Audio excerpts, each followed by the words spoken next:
I'm going to call the Board of Selectmen meeting for November 6, 2017 to order. As required by open meeting law, we are notifying you that we will be video, audio taping, as well as live broadcasting this public meeting. In addition, anyone in the audience wishing to video or audio tape must notify the chairman now. Hearing no one, please rise and join me for the Pledge of Allegiance. I pledge allegiance to the flag of the United States of America and to the republic for which it stands, one nation, under God, indivisible, with liberty and justice for all. Thank you. Anyone for weekly briefing?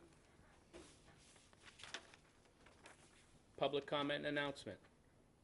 Okay, can I get a motion on the consent agenda? Larry, we're going to hold the D. We'll take that separate. Okay. Mr. Chairman, I move the following items. A, approve minutes of October 23rd, 2017 regular session. B, approve request by Monomoy Regional School District for fee waivers for sign permit.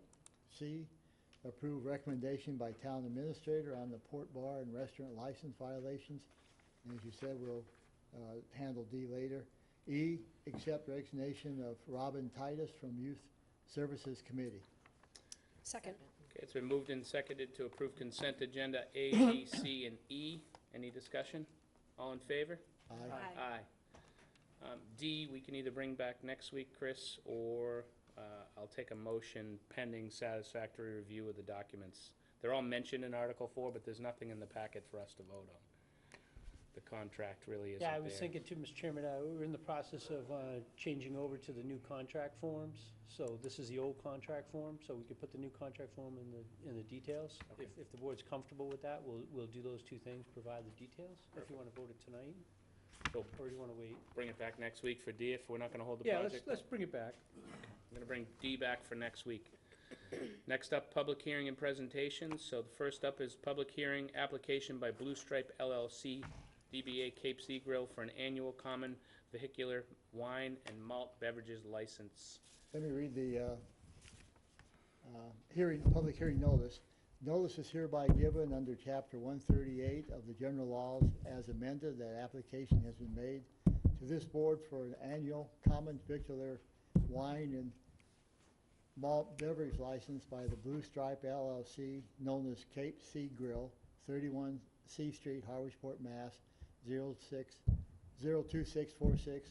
Jennifer Ramler, manager on the following described premises located at 31 C Street, Harwichport, Mass. 2,634 square foot. Indoor area, 2 entrances and 2 exits. The Board of Selectmen will hold a hearing upon the application on Monday, November 6, 2017, no earlier than 6:30 p.m. in the Don B. Griffin Room at Town Hall, 732 Main Street, Harwich, at which time all interested parties will be heard. Thank you. We are in public hearing. Is anyone here to speak on behalf of the applicant? Thank you. My name's Alvin Ramler. Thank you for letting me speak. I'm Doug Ramler's father and Jennifer's father-in-law. Welcome. They are not able to be here tonight, and they asked if I would read this letter to you.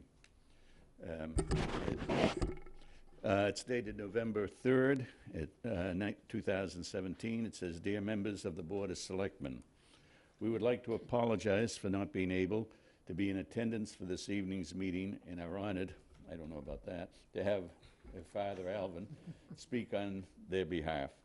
We are applying for an annual common victuals, wine and malt beverage license for our restaurant, Blue Stripe LLC, doing business as the Cape Sea Grill. We have held a seasonal common victuals all alcohol license for 16 years without incident. We would like to extend our operating season to 12 months. Currently, our all alcohol license expires on January 15th, and we are very comfortable with serving only wine and malt beverages until April 1st, when our all alcohol license is in effect again. We have plenty of locked storage in which the alcohol will be kept during the time that it is not permitted to be sold on premises. We are looking forward to having the opportunity to be a year-round restaurant in Harwich and feel that with our loyal following, we will be successful. Also, we would like to be considered and put on a waiting list for an annual common victuals all alcohol license if and when one becomes available. Thank you for your time and consideration. Sincerely, Jennifer and Douglas Ramler of the Cape Sea Grill. So that is what they asked me to read, and if I can answer any questions, hopefully, that you might have. Thank you.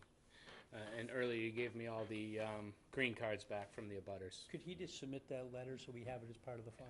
Sure.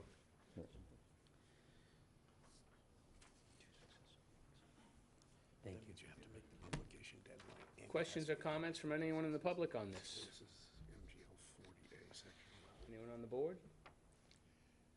My only question is, an all-year liquor license is something that we have to petition the state for. We've done that in the past, and I'm asking Chris, I guess. Sorry. I'm sorry. An all-year liquor's license, you know, we've had to do that in the past to get permission from the state to do that. Is this something we should explore again to add, rather than wait for another one to go out of business? Or, I know it's population-based and there's a lot of hoops to go through, but we have, I think you and Ed went up and lobbied the state, Ed McManus, the last time we went through this for the. That was a little bit before my time. I think to the question, though, I have in past experience, my last community, as a matter of fact, they had petitioned the legislature to increase by 5 the number, and the legislature did approve that. That's special legislation. If that's something that, you know, the town has an interest in doing, I think that may be something that we want to explore. I know in the last community, they had kind of, I don't want to say they took a survey, but they had some inclining into what establishments were interested to transition the seasonal to the alls. And then that was kind of what drove the number for the request for the additional permits. To the extent that it affects business, I would like to suggest that we go that route, see what the chances are. Thank you, Larry. Julie, any comments? No. Janelle? I think that's a good idea, especially because we want to increase business with our new committee that nobody has signed up for yet, the Economic Development Committee. And I think the Ramblers would probably appreciate that as well. So I would support that. Thank you. Don, any comments? I agree with Larry. Janelle? Okay, we're going to close the public hearing, and can I get a motion on the application request? Mr. Chair, I move that we approve the application by Blue Stripe LLC, doing business as Cape Sea Grill, for an annual common victualler wine and malt beverages license. Jennifer Ramler, manager. Second. Moved and seconded to approve the motion as read. Any discussion? All in favor? Aye. Aye. Thank you. Thank you. Next up tonight is the annual meetings with Selectmen. First up tonight is the Traffic Safety Committee. Good evening. My name is Jerry Beltis, and I'm current chair of the committee. In the past year, well, our members are a member of the police department. Generally, it's Aaron Goshgarian, Bob Carafelli from engineering, Lynn Cooper from highway, myself, Jerry Scannell, who's now in Florida, and Linda Sabula. In the past year, we've dealt with a few things. There's been an ongoing request for a crosswalk on Lower County Road and Victoria Drive. We looked into that extensively and found out that that's going to take a curb cut to make it ADA compliant. The state is now trying to correct all of the wrongs that have gone on. The planning department and Ally rather, have been trying to get some grant money to do crosswalks, and that's led us to go down to crosswalk policy, where we're trying to develop a policy where there hasn't been any before. So somebody requests it, they would go into this form and figure out whether it meets the different things. So we're working on that.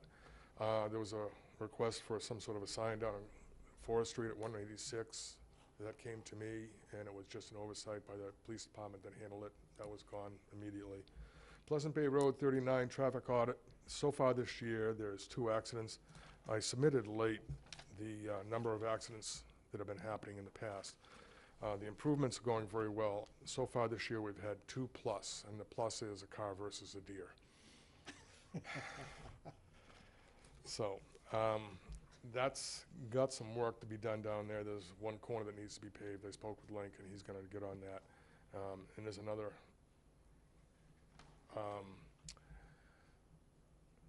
request or idea was to move the lines in the middle of the road to 2 feet wide rather than 4 feet, and move the fog lines in so you could move the stop bars out.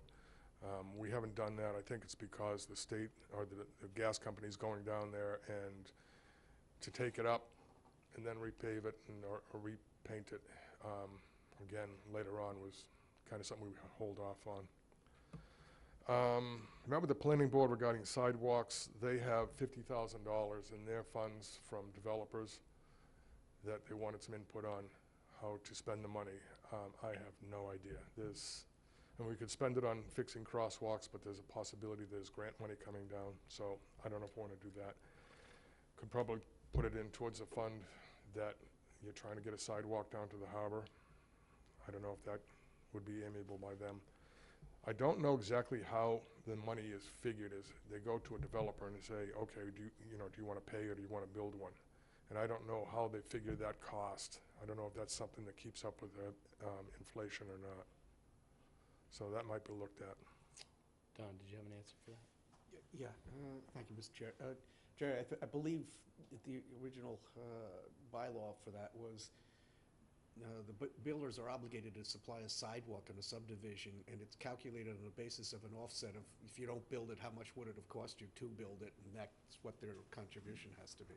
Yes, and I spoke to Bob on it from engineering, and they used the state numbers, and the state numbers are much higher than what a private contractor would do, so oftentimes they put a sidewalk in because it's going to be less money. I don't know if we can turn around and adjust that, come up with something that, save them money, and we could use the money for sidewalks elsewhere. Again, working on the crosswalk policy and the accident history down on Pleasant Bay Road. It's 2013, there was 12 accidents. It says many were weather-related. 14 was 7, 15 was 8, 16 was 8, and so far this year it's just 2. Just 2, I shouldn't say that. So the improvements down there work quite well. I think that Chris has moved the roundabout out a couple of years on the Capitol, and I know that the residents down there would want that. I don't know what the right answer is. I myself think that a roundabout would be better. Any questions? Thank you, Jerry. Questions, Don? Nope. Janelle? Have you reached out at all to the Disabilities Committee that we recently populated about the sidewalk, especially down near Saquatucket? No knowledge of it. Go ahead. Mr. Chairman, just on the issue of the sidewalk on Saquatucket, 2 comments. One, first, we have a letter or a commitment from the state to do the work. The trouble is they did not put a timeline on that, so it could be 2 years or 2 decades. So to that end, I did include in the capital budget, I was, I guess, under the impression that to do that sidewalk work would probably be in the neighborhood of $1 million, just assuming, which I should never assume. But in conversation with Lynn Cooper, he thought it was more in the range of $250,000. So I did put that in as a capital request to see if we can do that work. Obviously, it's on the state right away, so we would have to have the state do the work, but we could pay for it to accelerate having it done. But certainly with a $10 million investment in Saquatucket Harbor, and one of the key components to that investment is to try to link that harbor to Harwich Port, I think it makes sense to at least have that discussion. So that will be back before the board in more full form when we do the capital budget. But just for upcoming attractions, I think Wednesday night I'm going to capital outlay, and we have the administration efforts. So we will talk about it, and I will advocate for it at that meeting on Wednesday night at 4. Thank you. Julie? And didn't Oh, Sarah... Janelle, excuse me, you had a question? Disability for? That's what I was talking about, because they were looking into getting grant monies for that sidewalk. Well, the planning board has $50,000. Maybe they can help. I don't know what they plan. I don't know where. Sounds like there needs to be a dialogue, amongst everybody, so that you're saying there's $50,000 there.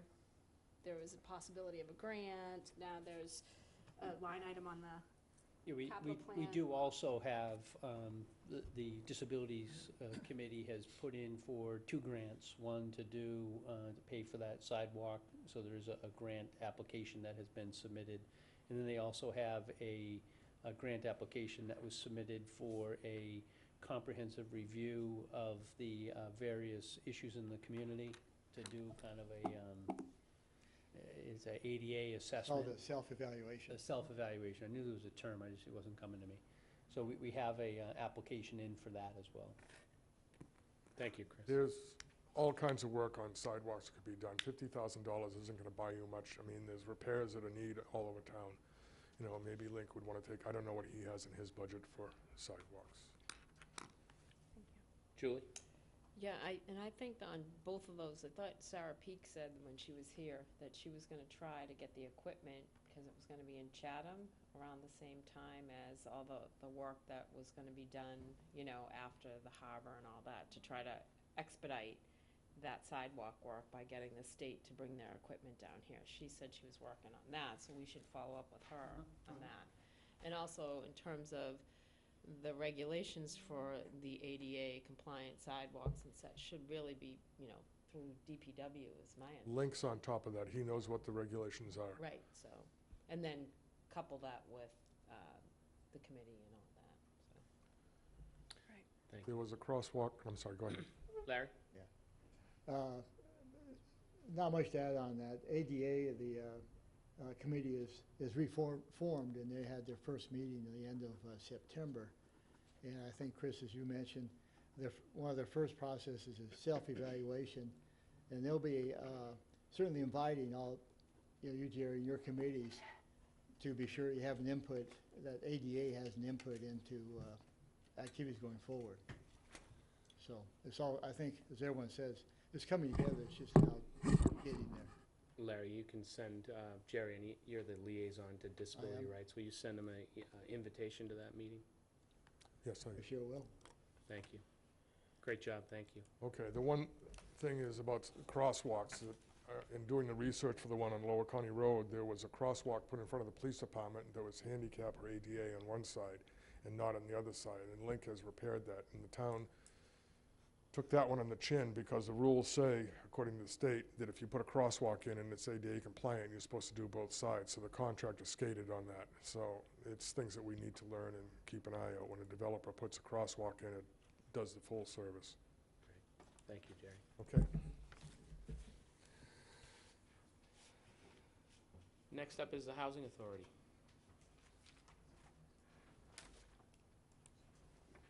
Hi, John Stewart, Director of the Housing Authority. Welcome, John. Thank you. The Housing Authority currently has a management agreement with Chatham Housing Authority, and it's run out of the Chatham office on Crowell Road. We've been doing that for going on 6 years. That's worked out very well for Harwich. Used to only be open a day and a half a week. Now they're open five full days, so that's worked out very well. We have 2 3-bedroom duplexes on Long Pond Drive and 4 on Headwaters Drive. 2 of them are 2-bedroom on Headwaters, and 1 is a 3-bedroom accessible unit. We currently have a vacancy on Headwaters. One of our original tenants passed away last month, so we'll be looking to fill that unit. We have a 8-bedroom duplex on Depot Road West that we lease to the Fellowship Health Resources. They've been leasing that for quite a number of years. We also do business with them in Chatham.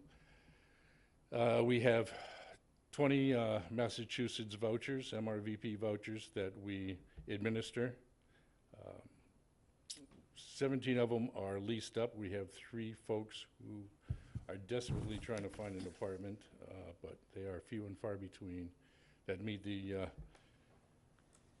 state guidelines for maximum rents and things like that. For the town programs, we are running the rental assistance program for Harwich using the CPA funds. That is a program that provides up to $350 a month for qualified families to make their rent more affordable. It's a 3-year cap per family. We review those annually, and as those go down and money becomes available, we sign up someone else and keep that going. We've got currently 33 families in the program. Our buy-down last year went well. We are looking for another, we requested $400,000 from CPC funds to do another round of buy-down this year. We have increased the buy-down price up to $125,000 per house, just because that's what the market demands, to buy it down to what's affordable. If you have any questions. Thank you, John. Questions? Janelle? Could you explain the buy-down program? The way it works is there is they do the affirmative fair market housing marketing plan. Then there's a lottery, and the people that are selected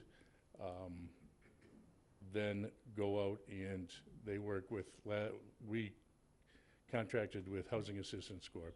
They have realtors on their staff, and Gail Kelleher runs the lottery for us, and they'll go out and find a market rate house in town, and then we put $125,000 towards the purchase price, and it then becomes a deed restricted property under the new DHCD deed rider, so it remains affordable forever. And as far as the applicants, what are the criteria? It is, you can't make more than 80% of the area median income. There's a limit on as far as what you can have for assets. Because we require that they buy a house in Harwich, and it's using public funds, it can't be restricted to Harwich residents. So they market to the whole Cape. I see. And it's a lottery Yes. after they take all the applicants? Okay. Yes, exactly. And how many will be given out? It depends how much money we get. We're asking for 3. Okay. Right, so 125 and you're getting asking Right, for and 4. then the rest is admin fees for the, Thank you. you're welcome. Thank you. Any Julie, other- questions? No, I don't have any questions. Thank you, John. Larry? And that's 3 per year, so is accumulating the number of people, or does it roll over? Not until I go back and ask for more money. It's 3, it will be 3 for this coming year. And then we'll request more funds and do it again if we can. Thank you, John. Don? That actually jogged my memory here. John, could you tell us what your annual operating budget is and potentially how much cash on hand you have? I don't know if I have my annual budget here or not.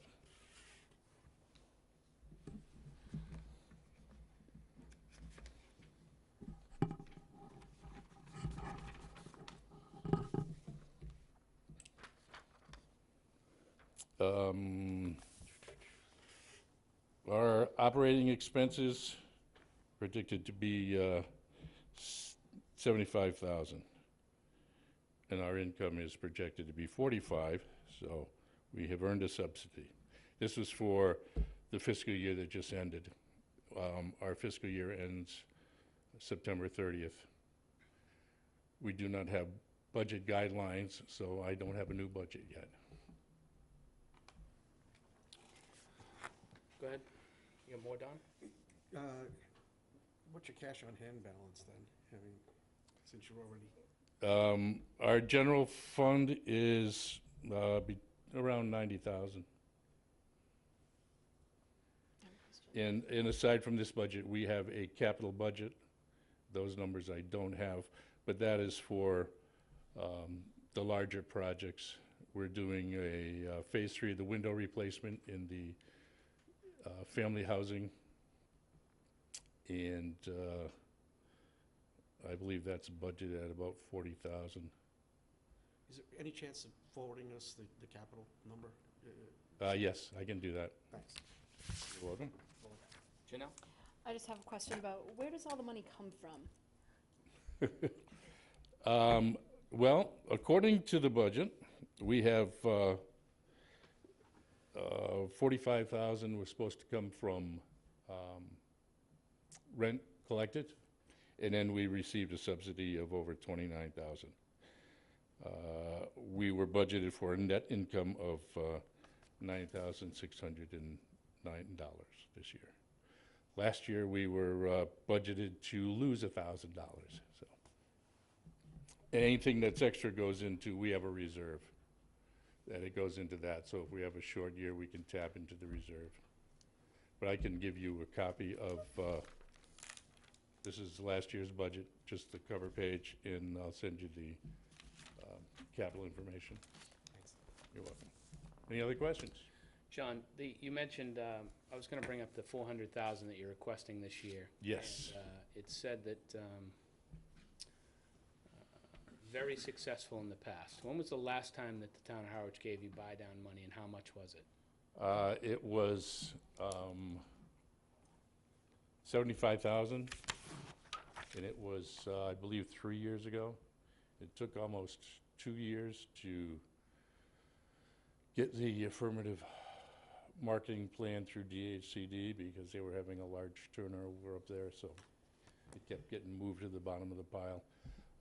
We had money left over from the previous buy-down. We had 70,000, and the Housing Authority made up the difference to bring that up to 75. So we were able to do 2 houses, and they closed, I think last fall, they closed on the second one. Okay, thank you. The next question, just for clarification, you apply for CPC funds, 400,000 Yes, from the town of Harwich, yes. and then those homes, those buy-downs have to be marketed through the whole Cape? So anybody, it's not just Harwich? They So have to anybody- buy in Harwich, but we can't specify that they'd be from Harwich. Okay. So if you asked for 75,000 3 years ago, what was the conversation or rationale for asking for 400,000 this year, which is almost all of our CPC funds?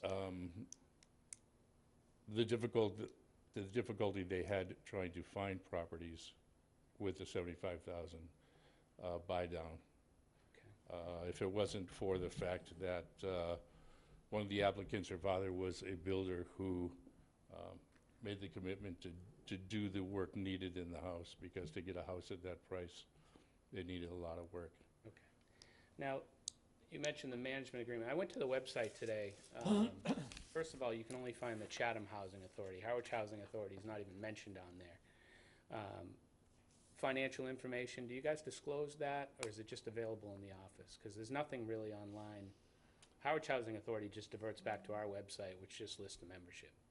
There's no information. We do have a website. There's not, it's basically just the annual report that's on there right now. Okay. The number But as that's- far as the financial information, the DHCD is working on making that all public. Okay. The number that struck me today when I was reading your report was $2,106 in rent from the town of Harwich to pay half the rent on Kroll Road. Is Well, that an that's not the accurate- rent, that's my salary, and So that's everything? that's everything. That's Okay. it all, yes. I don't think it says that in the report, but maybe I'm wrong. Okay, so that's everything. That, yeah. Okay. Thank you. That's all I have for now. Thank you All right. very much, John. Okay, next up is the Harwich Housing Committee.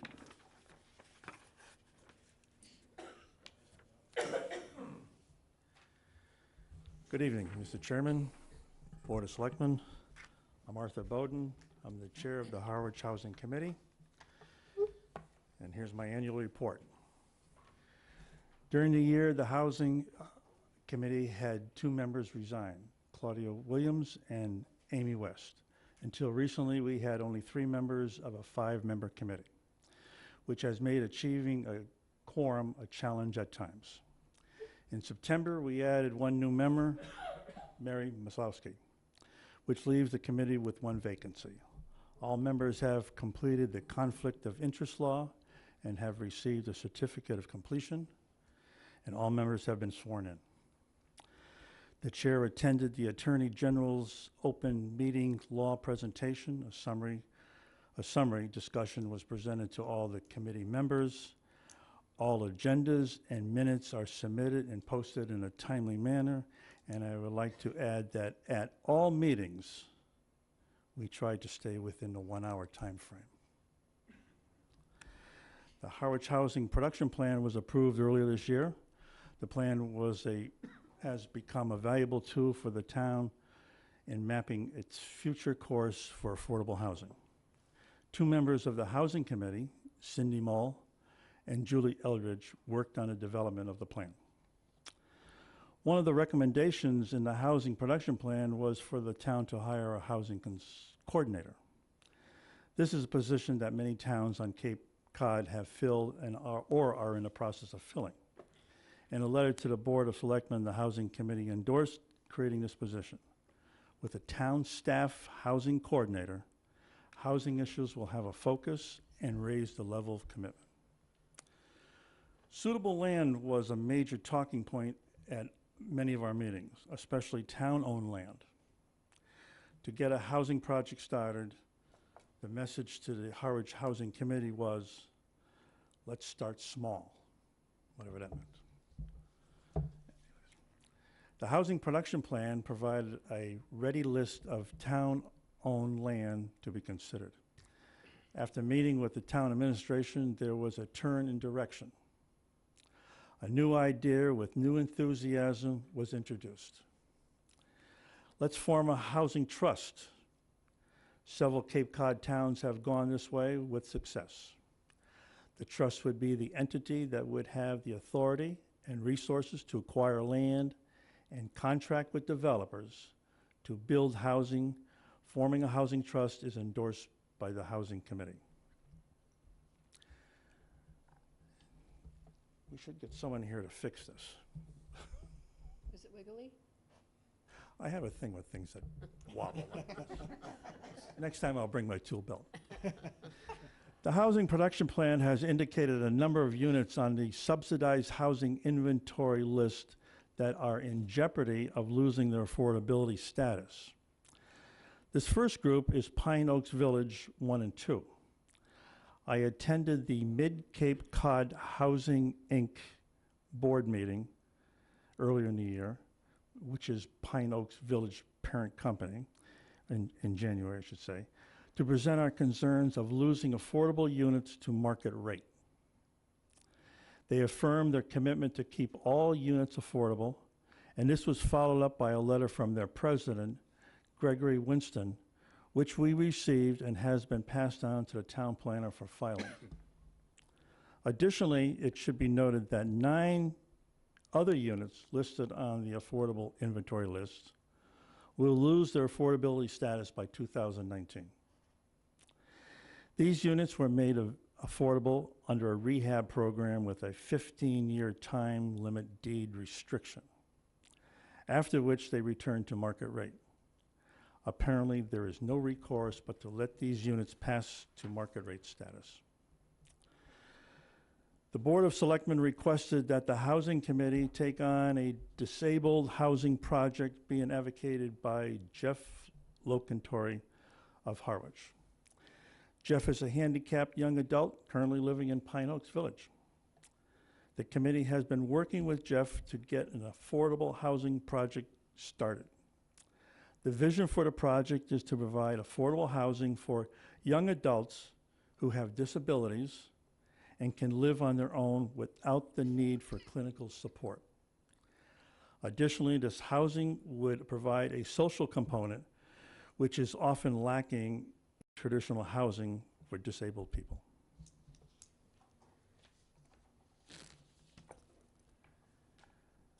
We are currently in the organizational stage of the project. We have met with several entities, including the Housing Assistance Corporation, Capabilities, the Housing Authority, Catholic Charities, and others.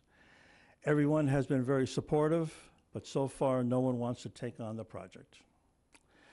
We do, however, have a core group that is committed to the project.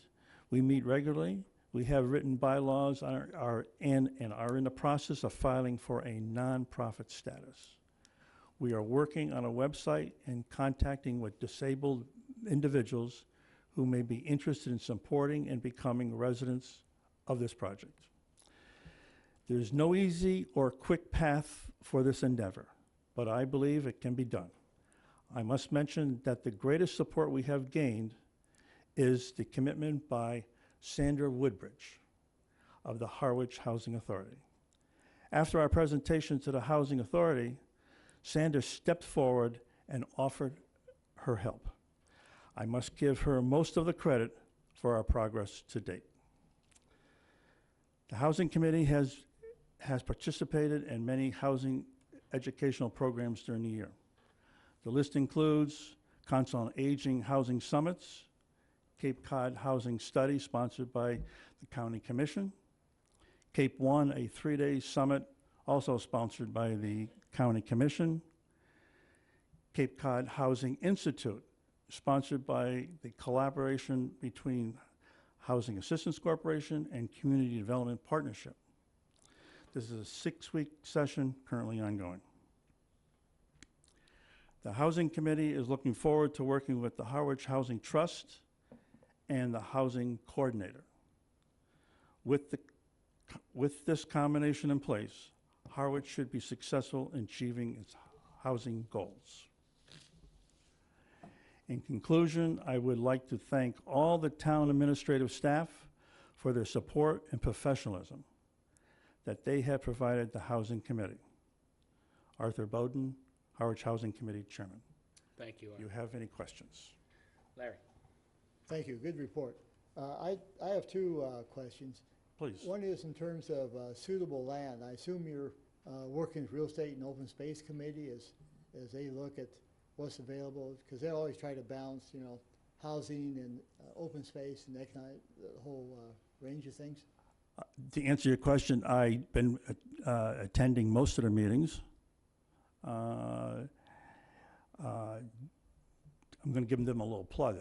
I find that committee a well-run committee, well-organized and well-staffed, and a great committee. It's a source of great information. A lot of it which I can't use, but some I do. And even as a an observer in the peanut gallery, so to speak, they always ask for my comment, and believe me, if you ask for my comment, you're going to get it. As long as it pertains to housing, but it's a great committee, and a lot of good information comes out of it. To date, there's only been a couple specific items that I've found valuable, but you know, you don't win every battle, and you don't anticipate that one, you know. But the information I've gotten has been great. In terms of the deed restriction, does that continue, or when titles go out now, deed restrictions, do they end in a finite time, or do they go on forever? So Well, the ones that I'm referring to here, that was a program set up, well, I don't know the whole backstory to it, but it was a time program. So in other words, it was like a grant program. But that issue's been fixed going forward, so it's not so short-term, or? Well, they made it for 15 years. For what the grants were, obviously to improve certain things in an individual home. And after the 15 years, that deed restriction falls off. So in other words, from day one to 15 years out, you had to sell it at affordable rate. Right. After that, well, Yeah, back no, to market I rate. understand that. You explained that very well. Mm. I was thinking about, if we were to do a deed restriction now, can we extend it longer than 15 years? On these units, Yeah. I don't know. No, not these Oh. units, new units. Oh, yeah, well, yeah, my understanding is, you know, when these programs come along, I mean, you can set the deed restriction Wherever you want. forever, it's your prerogative. Julie? On that note, I thought, I may be mistaken, but I thought that Ed McManus talked about at the Cape, the Institute, the Housing Institute. I thought he mentioned that there was some type of a process that we could refile? I remember him speaking to that. I mean, I can follow up on that, you know, I thought that he said there was a way to go back, to keep them deed restricted or refile. There's always a way Yeah, to do something. If Yeah, you can do it legally, that'd be something else. But, you know, this is obviously, you made a compact with the homeowners Right. that it was gonna be for this period of time, and now you gotta have some reason to go back and, And he may have been referring to a different set of, Yeah, but I thought he did. I do think in the time that I've been here, I know on, I think it was Pine Oaks, that they had a certain amount of time, their 20 years or 30 years was up, Then and they were- re-upped. Yeah. So I think that there is certainly a natural tendency to want to re-up if you have something that's been affordable for Right. 20 years to re-up. And that's something, I think Ed did bring that up. Yeah. I just, Mr. Chairman, I know at the Housing Institute, I specifically asked the question, I think I was probably thinking of you at the time, about is there any way to limit the lotteries just to Town of Harwich? And was told fairly emphatically by someone that knew a lot more than I did, that you cannot, there's no way to do that as part of the lottery system. But I did ask, because I think that I've heard that numerous times. Yes. But Janelle? Sure. Hi, Art. Hi. Are we allowed to know from you where these 9 units are that are, or do you? they're in the production, I don't have the production plan with me, but they're published in the plan. So yes, public Yeah. record. They have the addresses? Yeah, Yeah. yeah, I'm almost positive, like I'd say 9 times, that they have addresses with them. But it's on that, I forget what page it is, but it lists all the properties that are on the inventory list. And then And, the other question I have is, as far as the committee is concerned, are you starting to work with ZBA and planning to implement a new bylaw for secondary structures? Secondary apartments? Accessory? The accessory use was directed to the planning board, and the planning board Yep. has been engaged in that endeavor. that But was, I wanted to know if the housing committee has like a, They've been supportive of it. yeah, like a plan with that, because that's kind of a big deal. I don't know how to really answer that without stepping on someone's toes here. But anyways, the town planner assured me that that was their bailiwick and they were gonna handle it. Okay. And it was politely put to me that So we'll wait they were until handling it. Wait until it's done, and then the committee can get involved. No, they didn't tell me to wait to get started. They just told me they're handling it. So, Okay. you know, I didn't have to hit it the second time to understand the Julie had response. one follow-up on Just that. to follow up on that, is that the planning board originally did not support the accessory bylaw. As the regionalization bylaw was drafted, they wanted to keep our same accessory bylaw, which is more prohibitive than Right. the other. And so, I spoke with some of the planning board members at one of their hearings, hoping that we could make some progress on that, because I think we could all agree that that's an added source of housing. And, we understand that there's limits on septics, et cetera, but, ultimately, we can make that better.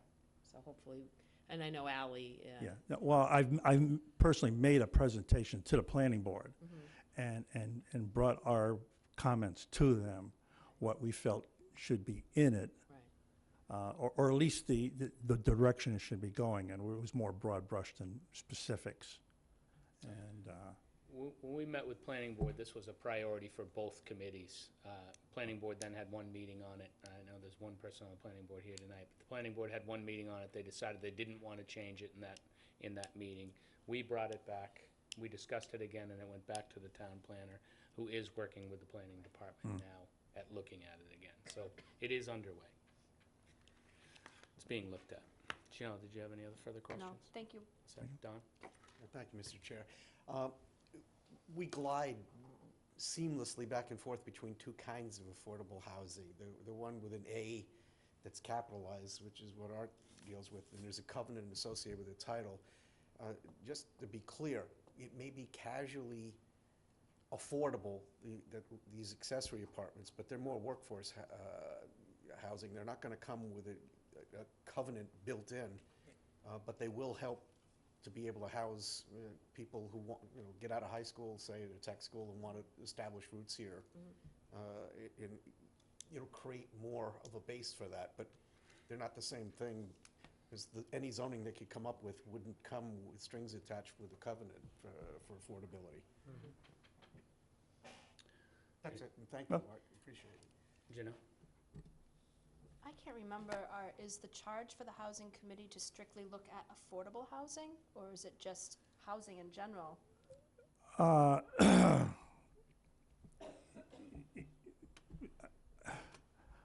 I would say we should be really looking at housing in general, because really, pardon the expression, this has been overworked in political world, the trickle down. What happens out there now is you get someone that can afford a certain level, but because there's no housing in that level, they go to the next level down. They can't go up, but they can always go down. So they take that, they're competing with the affordable people. The people in the middle are competing with the people on the bottom for housing. So if you create even middle market, market rate or workforce rate, it's really alleviating the problem all the way around. I mean, So does the charge need to be updated? The charge? The charge, What does the charge say? I can't remember. We looked at it last spring, but I can't remember if it specifically well, says we, affordable. our meeting tonight, we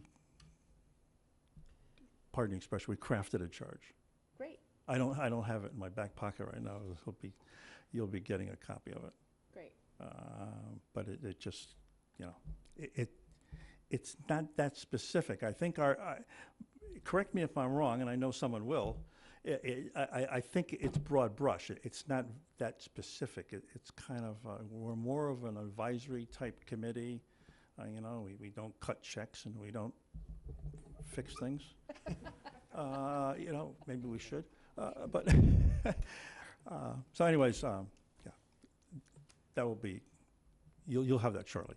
Julie has a follow-up on that? So I think a while ago, I had sent a rough draft of charge that we were talking about. So ultimately, when you voted tonight, I know, just to give an idea that we were looking at, about identifying the need for affordable and workforce housing specifically, and estimate for a number of units needed, use the Cape Cod Commission for any regionalization assistance, and create a priority list. We talked about the accessory apartment and need for zoning bylaw changes to assist in the expansion of housing units in an expedient manner. Workforce as well as affordable housing are priorities. Obtain a listing of town-owned land to allocate housing projects. Partner with local contractors and business to assist in developing workforce mixed-use housing, and apply for local, state, and federal funding sources. Consult with Cape Cod Commission for any assistance. So that was a part of the draft. Hopefully, whatever got voted tonight is keeping a lot of that in line. We don't have to get into the. Okay, Right. that's good. Thank you. You got Art, me off the hook. Thank you for your persistence and how much you're doing for housing. I agree with you on on your closing statement. The Housing Committee is looking forward to working with the Housing Trust and the Housing Coordinator. With this combination in place, Howard should be successful in achieving its housing goals. I hope you continue to advocate as we go through the CPC process, because, as you heard tonight, one other organization is looking for all the money in that bucket for 3 house buy-downs. Think positively. Don? Thank you, Art. Yeah, just to follow up on the discussion we're having, I hate to feel this ancient, but Sylvia Laffin and I wrote the original charge when this started. And in part, its very existence, because it was supposed to be affordable, like the capital A, helped us to be able to not get punishment by the state, by its very establishment. And their charge is to work towards a 10% goal of affordable, and we don't have that yet. And in anything we do, I'm presuming that if we get the trust, that can also be used at the state level, but the state's looking for tangible progress, whether that's the housing production plan, the existence of this committee, or some actual units. It's a combination of all that stuff the state is recognizing as progress towards the goal. So if we somehow dilute the charge to this, we're going to have to replace it with something, which would be the trust ultimately. With that, I'll bring this back as a Yeah. charge conversation. Let's end the conversation. We're getting a little outside the scope. Okay, next up is the golf fees and rates for 2018. I pulled that off the agenda tonight. Looking at the legal advertisement, it looked like the legal advertisement didn't allow for enough time to have the fees be, it wasn't advertised for the appropriate amount of time. So we're going to look at that tomorrow and bring it back. Don? Yeah, I did find, Mr. Chair, that it's Mass General Law 40A, Section 11, that talks for two weeks of advertising. It doesn't talk about business days. It's- Okay. So it was advertised October 12th. The meeting was the 24th. That's not 2 weeks, so we'll bring this back. Chris, new business free cash certification. Yeah, Carol's with us this evening, so I was going to have Carol do a presentation on the overview of free cash, Mr. Chairman. Good evening, Carol Capola, Finance Director. So this, since July 1st, we've been very busy in the finance office, closing the books, going through our audit, so that all of the work that had to be completed on-site for the audit is complete. They're putting together the financial statements right now, which allowed us to close the year. We call it a hard close of the year in our financial accounting system, and that happened on October 13th. October 23rd, the representative from the Department of Revenue was here on site for the day to review all of our financial records and to set preliminary free cash, and it was certified the following day. So free cash for this year, as of 7/1/17, is $3,576,156. Excellent. And that is composed of, many areas that are coming to bring that number to the level that it is. $1.3 million of that is excess revenues. So what that means is that you budgeted for a certain amount of revenues, and revenues came in excess of that. There were unexpended appropriations, or some people call them turnbacks. So that means that we had expenditures, we had a budget for them, we didn't spend all the money, and that was remaining as $1.6 million there. You got some credit for doing some pretty good collections. You collected or your receivable balances were lower than they were in the prior year. You get credit for that, so that added $100,000. You didn't use all of your prior year free cash. You had $20,000 remaining, and I'm rounding these numbers. And so you get credit for that as well. And then you had overlay surplus. So the Board of Assessors met and determined that they could release $25,000. You get credit for that. In addition to that, I have worked really hard to close out some old balances in special revenue funds. I believe I closed over 65 of them, and that added $240,000 to your free cash. Those had been sitting out there, those funds had been sitting out there with balances dating back 7, 10 years, some of them. And that's okay. And I checked with all the departments to say, do you need this money? Is this sitting here for a reason? And received confirmation, and so we closed all that out. So in the end, you're at $3.5 million for free cash, compared to the 1.9 in the year before. Great. Thank you, Carol. Can You're you welcome. can you send us the detail that you have Absolutely. with that number, please? And would you like the information on water fund as well? Yes. Would you just like that in an email? Yes. Okay. Don? No, Jack. Jack, you have a question? Finance Committee, yes, we'll get it to the Finance Committee as well. Don, questions, comments? I'm good. Janelle? I just wanted to say thank you. Great job. Glad you're on board. Thanks. Julie? Great job. Love to hear that we found $240,000. Larry? Well, I agree, of course. Good job, Carol. I'm interested in just not detailed, but the legwork you have to go through to find out when unspent money that the project actually is done, they're not gonna try to do it next year, that's truly comes back to us. I'm sorry, the labor that it? Yeah, how do you determine that? So we reconcile the budget. We go through a process every year where the budget gets recorded into the financial accounting software, and it's reconciled to what was approved at town meeting. That's the first step, and that's a very important step. And then actual expenditures are recorded against that. So you have a great robust financial accounting software program that tells you what the balances are. It's not difficult. Does this include CPC funds then? Because those in the The past CPC have funds- sometimes been a difficult No, we completing projects.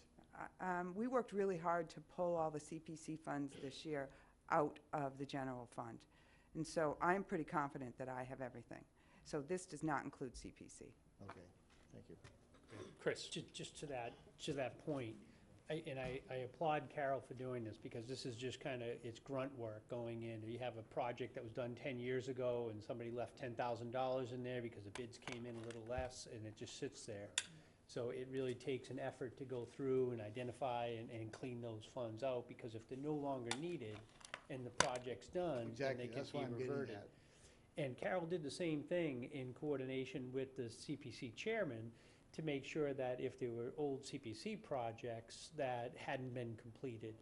But just under finance, we can't take CPC funds and commingle them with general funds. So those have been identified, and they fall into the CPC buckets in our available revenues for CPC. So not only has Carol done for the general fund, but she's also coordinated and worked with CPC to do the same for CPC. So you have the same information, it's just in the CPC data bank rather than Correct. free cash. Don? To that end, I mean, I've spoken to the chair about this. There's some rumor floating around town relative to what the amount is, and I'm hoping to get this agenda in a future meeting so we can just get it out there. She's done stellar work in the area. There's money in each of the buckets. It's a substantial amount, and I think probably the public would be well served just seeing that. To that end, Mr. Chair, one of the things for a higher level of transparency, and again, I applaud Carol for digging up these numbers. Anyone, even including in tonight's package, on the capital outlay form, CPC. we have in there specifically the CPC account.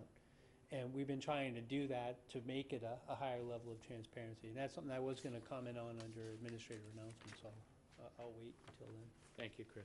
Thank you, Carol. Great job. All right, so next up is Board of Selectmen Committee Appointment and Confirmation Responsibilities and General Discussion. I put this back on kind of in the same spirit as rumors. I've heard it multiple times in the last month that the Board of Selectmen's holding appointments up. And, you know, we as a board have been talking, well, 2 years, and then for this year, we've been talking about some turnover on committees and getting some new people involved. The process, just for the public that doesn't know it, is we have an interview subcommittee made up of Janelle and Don. People fill out a citizen's activity request form, they go, they have an interview, and then the subcommittee either brings it forward for full board vote, or they don't. If they don't, the full board doesn't ask them why. The full board certainly can, because it's public record, and anyone can attend those meetings. But in those meetings, for instance, if somebody says that they've applied for a regulatory board because they're buddies on the committee and they asked them to be on it and they have no idea what it is, and they say some things that may be off in the interview, it's our responsibility to the taxpayers not to put them on that committee just because it's a body and we have a vacancy. So it's a little insulting hearing over and over and over again that the Board of Selectmen is holding things back. The Board of Selectmen is doing exactly what the Board of Selectmen is supposed to be doing and following the checks and balances so that we put people on committees without private agendas and people that fit on certain committees. Now, there's other committees that are just involvement committees. Last week's meeting I wasn't at. The prior meeting, I was at. The prior meeting's minutes we voted on tonight, and it was discussion about disbanding the Trails Committee. That's been on the agenda for over a year. So for over a year, we've discussed merging bikeways and trails. We've voted to allow Janelle to speak to both chairs. I have followed the email chain, and whenever you talk about disbanding a committee, it could probably be the worst thing that we do. But 54 committees, I believe, is our number right now. And for a part-time Board of Selectmen to be asked to manage 54 committees and to make sure everybody takes their ethics tests, and make sure everybody gets sworn in, and make sure everybody posts the meetings correctly, that's a lot of work. This Board of Selectmen does a lot of work on the committee. This particular Board of Selectmen has now taken it to the next level, and we're looking at committee charges, and we're updating the 1980s or before charges in some cases. Don is doing a fair amount of work on dates to make sure that we don't have overlapping dates, and we've found things on regulatory boards that we had too many members. So this Board of Selectmen is managing the way they're supposed to manage their 54 committees. We've also openly said that we're going to look at committees that we could potentially disband. Architectural review was the first one that we did, and it was because the work was duplicated by the planning department and it made complete sense. The next one was the Trails Committee, who went from 5 members to 7 members to 9 members, didn't make a quorum for almost a year. We had a discussion 2 weeks ago about disbanding the committee. The board authorized me to speak to the conservation agent to see if she would take them on as volunteers and endorse the idea, which she did, which I passed along to the vice chair because I wasn't going to be at the meeting. It had been discussed at 2 different meetings, and then all of a sudden it was a surprise that we disbanded the committee. And it was written up on one of the local sites, Harwich Old Timers, as that we didn't do it correctly. We did do it correctly. We've talked about it for a year. As far as confirmations go, so committees like Housing Authority, who pick somebody to be their rep for on a committee, say for CPC, we have to confirm that appointment or not. For the same reasons why we might not bring somebody forward for a committee, we might not accept somebody's appointment, but that's certainly within our right. On some, we're still waiting for information from their votes, so I don't want to specifically say that, but we don't have to affirm an appointment, and we don't have to vote somebody onto a committee. We want to.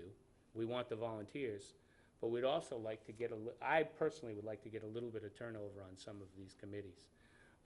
And not because the people that are on them are doing a bad job, but some of these committees have been populated with the same people from the date that they were started.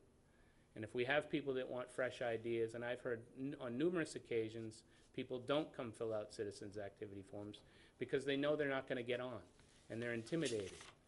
So to kill the rumors, this Board of Selectmen is doing a lot more work on committees than even the past Board of Selectmen that I sat on.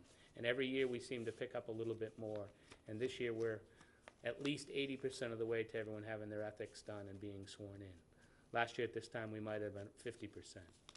So with that, I'll open it up to comments from the board. Don? Yeah, I think this is within the scope of the advertisement for the meeting. Not that I want any action taken, but I think that the whole board needs to know this. On Thursday, I didn't realize that there was an email out at 11:30 a.m. Talking about posting for committee interviews. I was under the impression it was the same general requirement as the states for 48 hours, and that the Thursday would be for the Monday, but if we wanted something more than that, we could do it. Apparently, I mean, and I actually found this in conferring with Linda Sabula over this, that there's an Appendix F in the committee handbook which points back to a voted policy of the board, but since it is a voted policy, it could be changed should we want to. That talks in terms, that policy says that agendas need to be submitted at the latest by noon on Thursday, the week preceding the meeting. So in missing, I didn't even see the email until 1 o'clock. In missing noon, when it gets posted for the Thursday, we lost an entire week, which is becoming, it's an impediment for those things that we do want to fill and we have candidates that we want to interview. I would hope we could put that discussion on another agenda to see whether we want to modify that, because I suspect that the original requirement was listed because when it was put into place, it was kind of clunky to get something on our website, but that's certainly not the case at all with Jamie now. And Yeah, well, I can comment on that, because that's, Mr. Chair, Don, that's exactly true. When it first came out, we were nervous about people keeping track of the number of days. And because of, making it easier for Sandy and Ann to post the agendas, or the town clerk, we picked one time frame. But I would think an agenda item is appropriate. There's, it's been in effect now several years. I don't think we have that concern anymore. We could save some time, but you're right, that was the original intent, was to standardize it, to make it easy. Well, it just seemed to fit within the context of this conversation. It's not that we're stalling or that Janelle and I can't come to anything. It's a question of, for an hour, we just lost a week. Without voting, can we get the consensus that Don can take a stab at writing that, presenting it to us, a change? Gee, thanks. Thanks, Don. Janelle? So I'm a little confused by that, because that's only applying to committees?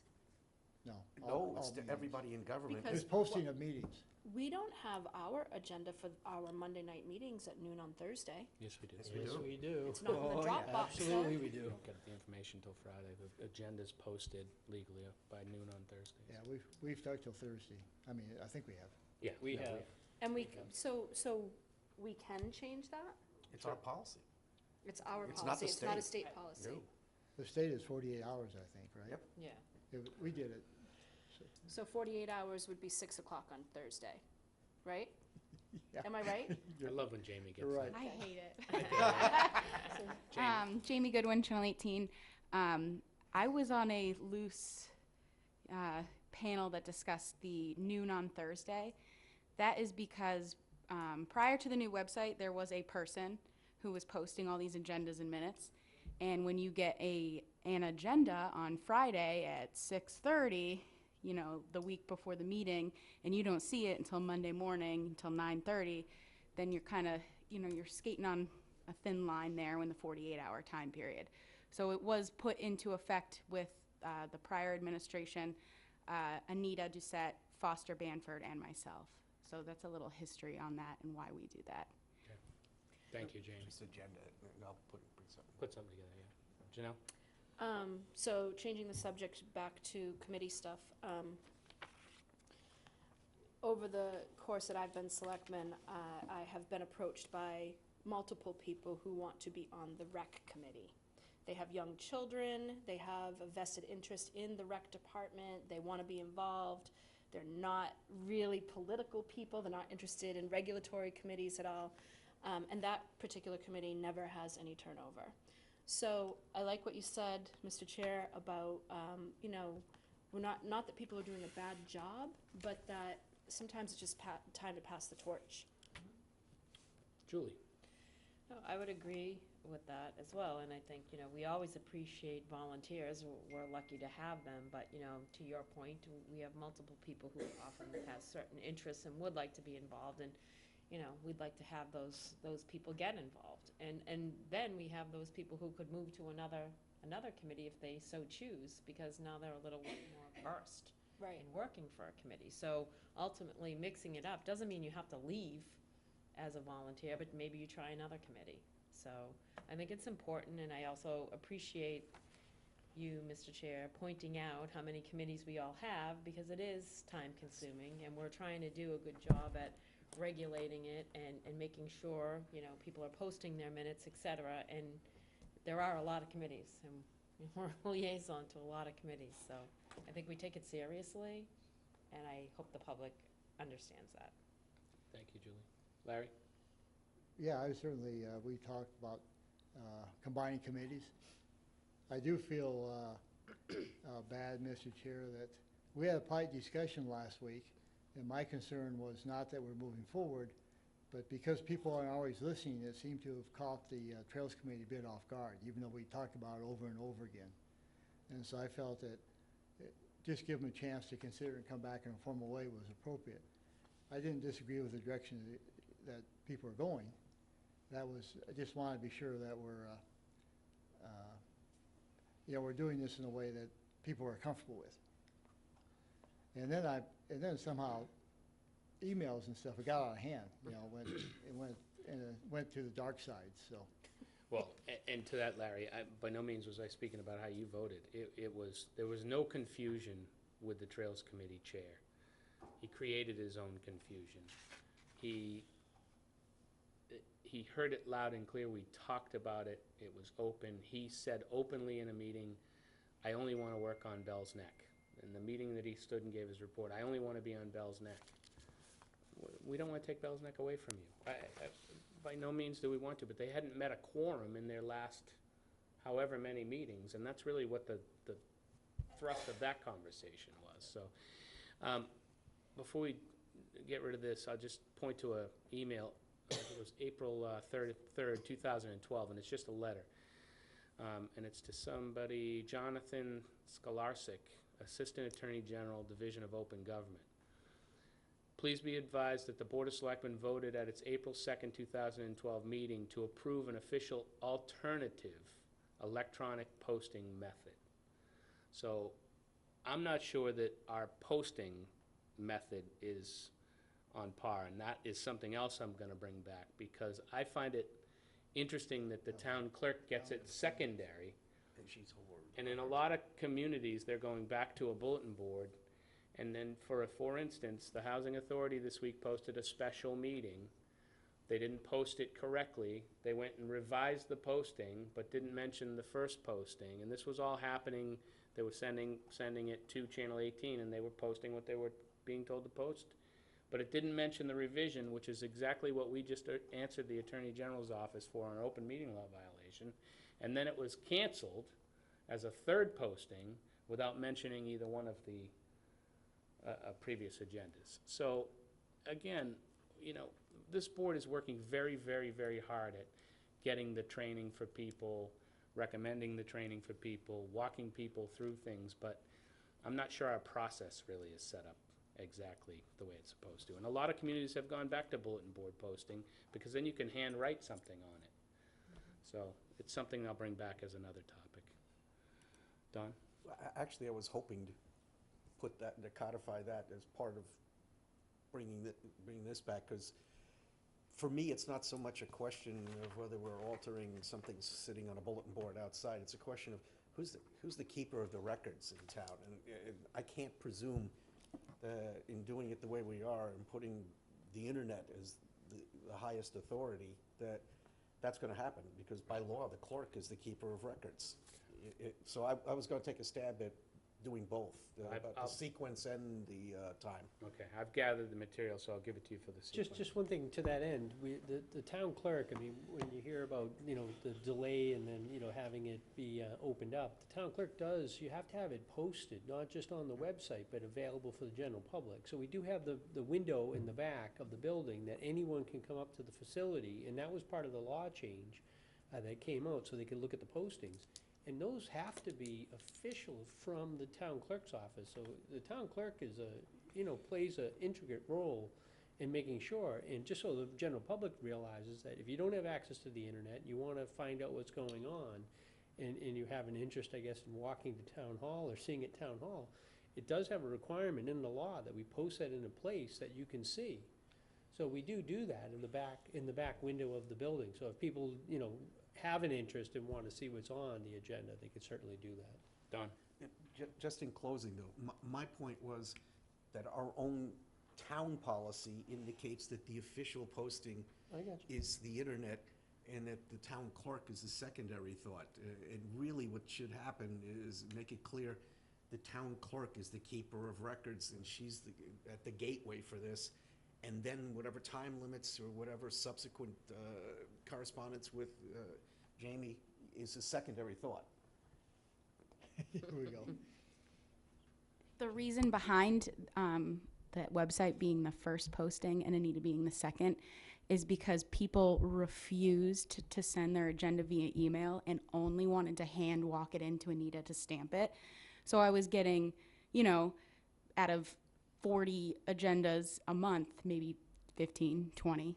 So we had to make it, you have to send them to agenda@town.harwich. So Anita and I can both have them, not just Anita, but Anita and me. I get that, but I need to make it clear about, I mean, I'm pretty sure that you're not subject to the records retention requirements for the state and that you're the primary record keeper for these? No, I'm not. Okay. And I do not want to By be. making that, by making you the official posting, that puts you in that position.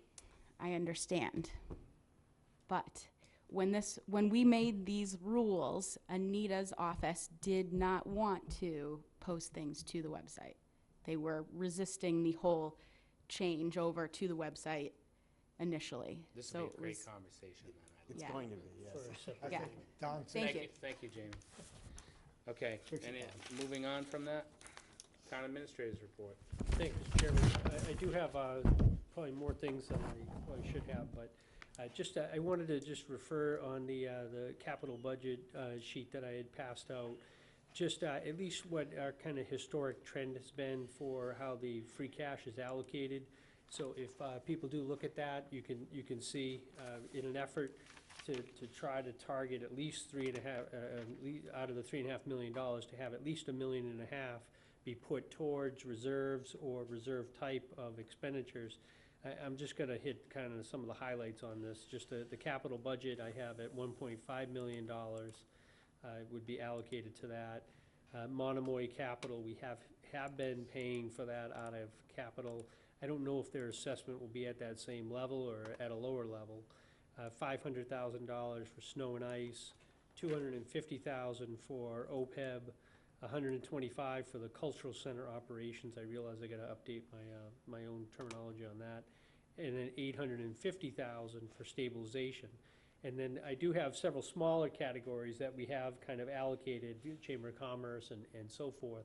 So just so we take accounting of that. So I did lay that out as at least a preliminary thought process, so people would have a sense for it. And then right next to that, I have on the community preservation. Again, it's the committee's responsibility to assign, but what I wanted to do here was just show what the allocation has been. So we have $2.2 million, about 924 in undesignated, or recreation also comes out of that. 299 out of open space, 454 out of 1,000 out of historic, and 547 out of housing. So those are the kind of the buckets that we have. The requests, the historic, we have more money than we have requests. So one of the things I was asked to do was prioritize. I'm gonna prioritize by bucket because it doesn't make sense. Why would I eliminate something when we have funding to be able to do it? So on the historic, we have sufficient funds. On the rec requests, we have sufficient funds. The two that we're high on, if you would, is open space and housing. So certainly those items that are related to administrative efforts, we will give prioritization to that. And there are three that are not, were not submitted by administration, but submitted by other entities. So I have kept note of that. Those three being the Community Development Partnership, which is funding the Cape Housing Institute, which we've been going to on Thursday nights, a small request of $10,000. And then, Mr. Chairman, as you had indicated, the buy-down program is $400,000. I thought it was interesting that 3 years ago, they spent $75,000 of that, so they don't spend a fair amount each year. So $400,000 obviously is a large request. And then Habitat for the 6 homes at $300,000. So I will not directly be commenting on those, other than I think it's important for me to at least submit a funding plan, or how I would perceive that the potential funds could be allocated to get some of these projects done. One of the things that I personally find a little bit frustrating is you deal with folks and they say, well, we can't do it because we don't have funding. If the funding's available, then don't use that as a rationale, because it's not appropriate. So it's just to kind of give you a little bit of heads up. Chris, that priority list, is that something you're gonna present to us and have us go in unified on that? Absolutely, Okay. absolutely. On the, just a few things, on South Harwich Meeting House, I have been a little bit delinquent in terms of I got some materials from Mrs. Ford to look at that license agreement. I have, Friday, I spent some time to go through that, so I will have a recommendation to the board. I think they're finishing the construction, and they want to transition from construction to actual operations. So we do have an agreement that was in place that lays out there needs to be an updated agreement.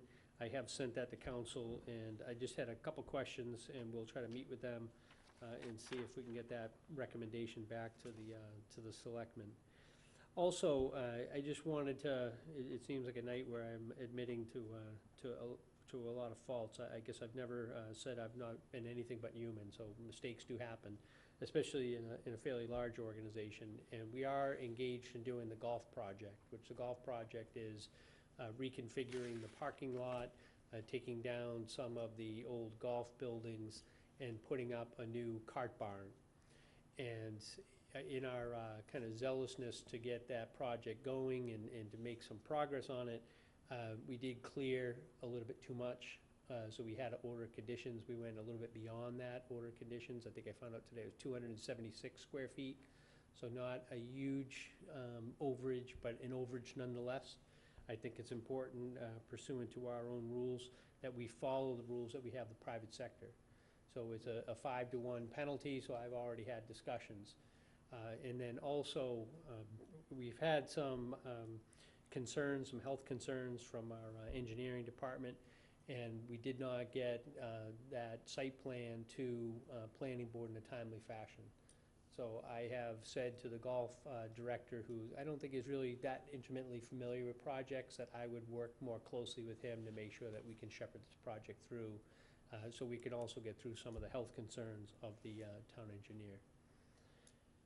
On the Saquotucket land side, I do think it makes some sense to go ahead for the restaurant portion of that and do an RFP. So I think the board kind of acknowledged that that made some sense, and I would like to more actively pursue that and bring something back.